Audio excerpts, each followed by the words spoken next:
Welcome back, boys and girls. And today we're going to talk about the archery hunt. Well, in my case, it's crossbow hunt. If you're adrenaline junkie, archery hunt is the way to go. In my case, it's crossbow.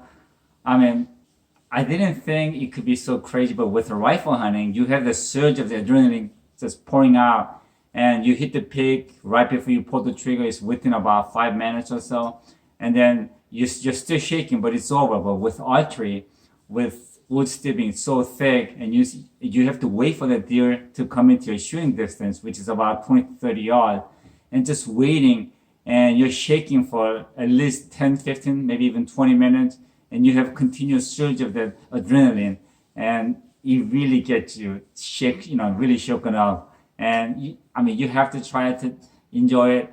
And when you pull the trigger and you see the deer get hit and run, oh my God, everything just releases. And again, you have to try it and see. As I mentioned before, I have a bad right rotator cuff, right shoulder. I have an issue with that. So I have a hard time pulling a bow like this, especially with 60, 70 pound pull. So archery was something that I couldn't get into. And then I forgot exactly when, but then Virginia allowed crossbow as part of archery equipment. So that's when I got involved on it. And I tell you, man, it was a whole lot of fun. Why hunt archery? Well, archery season comes first in most states, I believe every state. And that's when the deers are still in their summer pattern and they're still on the same feeding pattern. So if you're pretty scouting the hunting area before the hunt, it's very likely you're gonna have the same pattern deers coming into you. So you have the highest chance of seeing a deer. And it doesn't mean you have a highest success rate because, like I said, you have to wait for them to come into your distance. And if they smell you, they will bust you. So you have to be very smart. Besides from my shoulder issue, if I had a choice between bow and arrow and crossbow, I would go with crossbow. As a hunter, it makes sense, and let's talk about why. First of all, with a bow and arrow, you gotta practice. But with a crossbow, you need to practice. But like a rifle, all you have to do is calm yourself down, get it on the crosshair that you want, and then stop the deer, pull the trigger. That's it. Okay, as you can see, it's got 1, 2, 3, 4, 5 crosshair. So it's 20, 30, 40, 50, and 60. 20 yards.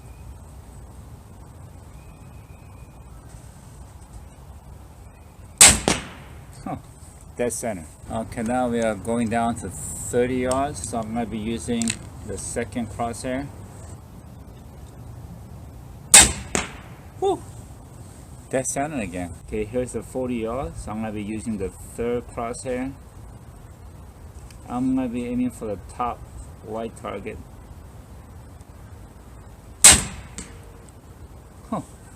It's a dead center, but even right to the target. Okay, we're going to be going for the 50 yards this time. So 50 yards. So I'm going to be using the fourth crosshair. 20, 30, 40, 50. Yep, fourth crosshair. Release my safety. Same, I'm going to go for the middle target.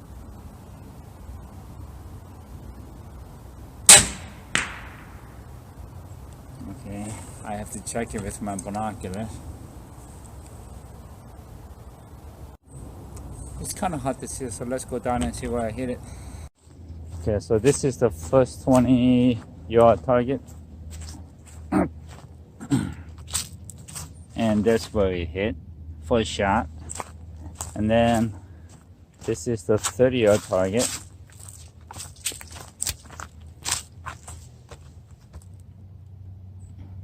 And then this is a 40-yard target. This is where the target disappeared.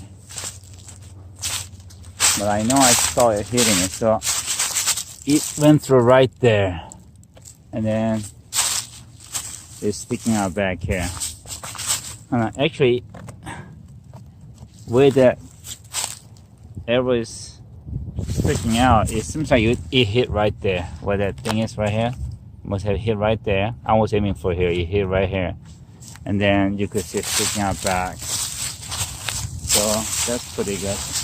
Let me put this. I don't want the flip to get bent.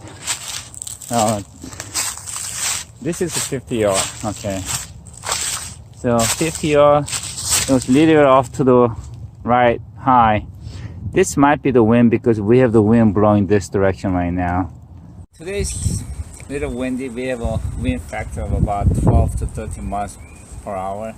20, 30, 40, 20, 30, 40, 50. That's the fourth crosshair.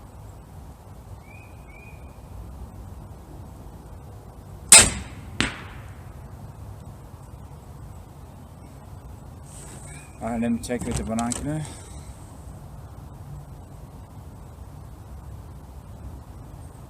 Oh wow, it's dead center. Alright, we're gonna go all the way down to 50 yards because I've already taken one shot this time, just at the 50 when the wind was really calm. And as you can see, I was aiming for this right here and it hit right here. So that's like what, 1.5 inch difference, maybe not even 1.5 inch difference. But this is good enough for me. That's good enough for a hot shot. In my opinion, crossbows are more accurate in hunting situation compared to bow and arrow. I don't know if you've seen this on YouTube. You probably have seen it on YouTube. You see a lot of hunters who hunt with bow and arrow, and they see a deer and they put the target and lets it go, and then the deer ducks. As soon as they hear something dong, their instinct is to duck and jump. So when they duck, you see them overshooting the deer and missing the deer. But with a crossbow, in my experience, the arrows are flying so fast. As soon as you hear that thump noise, that thing just went through the deer already. So the deer don't have a chance to duck. With a bow and arrow, when you see a deer coming in, you have to get up very carefully and go into full draw. And that's a lot of movement, and you could get busted. And when you come to full draw, and if you don't have a perfect shot, you have to wait like that. And it's not easy. I've seen videos where they start shaking. Now with a crossbow, like I said, it's kind of cheating, but you have your crossbow resting on the rifle rest. So if I see the coming in, I just go right behind my scope and hide myself and wait for the perfect chance. And it's already on a full draw, so it's not a problem. It's a minimum movement. And when the time is right, just calm myself down and pull the trigger, and it's over. Meanwhile, you still have the full experience of bow hunt or the crossbow because you have the same surge of adrenaline going through your system. Every archery hunter needs a good set of rangefinder. You have to know what distance a deer is at. Now, a lot of times people make mistake of measuring the deer when they come out and then trying to figure out how far they are and then trying to get the arrows or crossbow ready, and you get busted. So what I do is that when I get set up, I look at all the different possible route where the deer is gonna come out and look at the trees that I could use as a landmark and measure the distance, and then do it 3-4 times until I kind of memorize all the distance that I wanted to. That way when the deer comes out, I don't have to go from my rangefinder. I can see where it's standing by and then know what distance it is and pull the trigger, and never had any problem. Now, one thing that can be deceiving is that when you measure the deer compared to your landmark tree, you do not want to look at the body of the deer because that can be deceiving. It might look closer, even further away from what you think. So you want to look at the feet of the deer. That way you know exactly where it's standing and you know the distance. Example, that little brush right there, that's 36 yards. That little tree there, that's 31 yards. And this tree over here, that's 19 yards. And over here, there's a trail that goes right behind this tree here. That tree back there, that's 32 yards. This big tree in the front, that's 18 yards. At first I was concerned if I have my crossbow cocked for hours and then shoot, would that change the point of impact? So I actually called the company and asked them, if I have my crossbow cocked for let's say 4 or 5 hours and shoot, would that change the point of impact? They told me no. So I actually tested out and I had it cocked for I think about 2 hours and then shot it. Point of impact didn't change, so I was happy with that. And the other thing that I was concerned is that how to cock this crossbow up in the tree.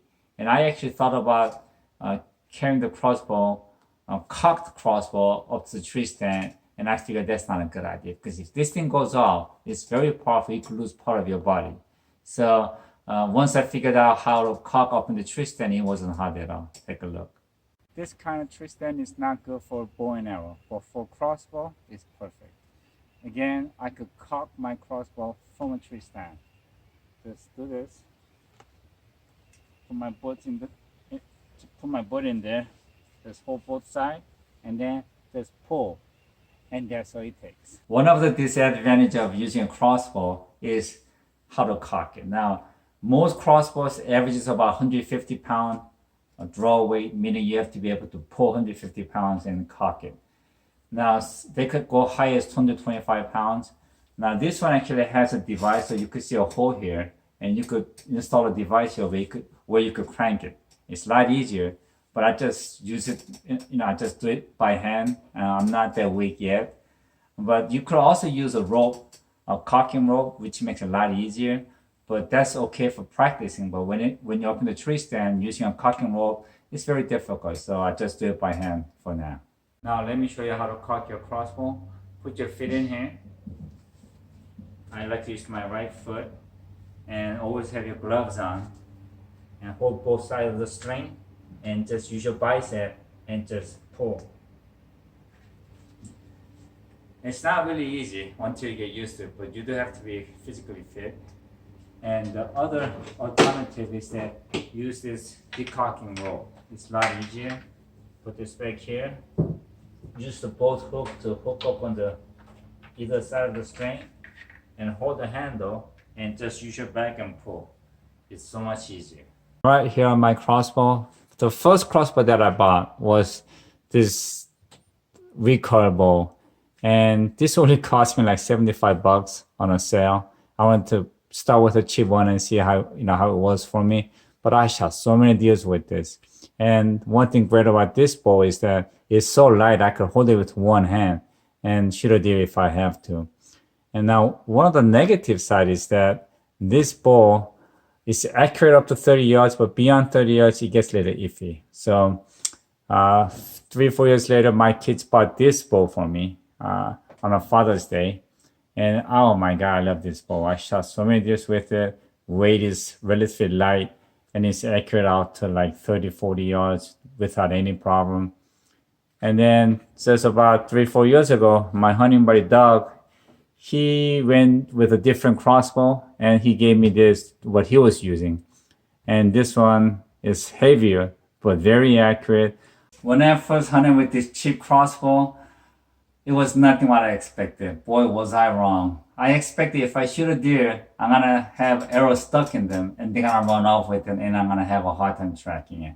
But when the first mature dog came in about 20 yards, I stopped her, pulled the trigger, and all she did was she like flinched. And then she walked away maybe 5-6 yards. And then meanwhile, I'm trying to recock it. And she does this, and she flips back. That arrow went through her so fast, she didn't even realize she was hit. And I see my arrow stuck in the ground. And then I knew this was for me. In general, there are 3 types of arrow tip. First is a field tip. As you can see, this field tip is round and it's kind of blunt. So this is for practicing. You can't really hunt with this. You shouldn't hunt with this. And then we have a fixed broadhead. Now, I used to hunt with this a lot at the beginning because I was only shooting deers that came into 20 yards. Now, the problem with the fixed broadhead is that because this doesn't fold up, it shoots differently, so you have to practice with this head. If you practice with the field tip, it's going to shoot differently. And if you shoot beyond 30 yards or a windy day, this is more affected by the wind. So after about 3 years, once I started shooting further, the deers that was sitting further away, I switched to the, this is by Spitfire, mechanical broadhead. So this shoots like a field tip, but when it hits the deer, this thing opens up as it penetrates the deer. And I don't know if you can see this or not, but it's got a serrated blade here. And this is really great because when that thing hits the deer, and if you have to go to the ribs, this serrated blade will cut the ribs through like nothing. So for me, nowadays, it's a Spitfire. That's with a field tip. That's where I was aiming for. It's about an inch high, which I have no problem with. And that's with broadhead. So that's what I was aiming for. I mean, that's about ½ inch away, so. Price of arrow and broadhead is not cheap. A spitfire for each one costs about 12 bucks, and for arrow is about $5 per arrow. So this setup is gonna cost you about 17 bucks per shot. So you do not want to lose it. If you shoot it, you want to reuse it.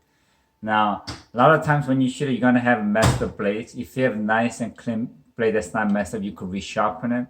But if they go bad, you could actually buy the blades separately, even a lot cheaper, and reuse the arrow, clean it up, even though I still have some blood stains here. So try to reuse it, don't just shoot it and lose it. If you want more action and excitement and more venom in your freezer, definitely think about the crossbow or bow and arrow season. And next, we're gonna talk about the muzzle loader. And lastly, like always, thank God for what you have, enjoy your life with what you got, but mostly think of different ways to extend your hunting season. See ya.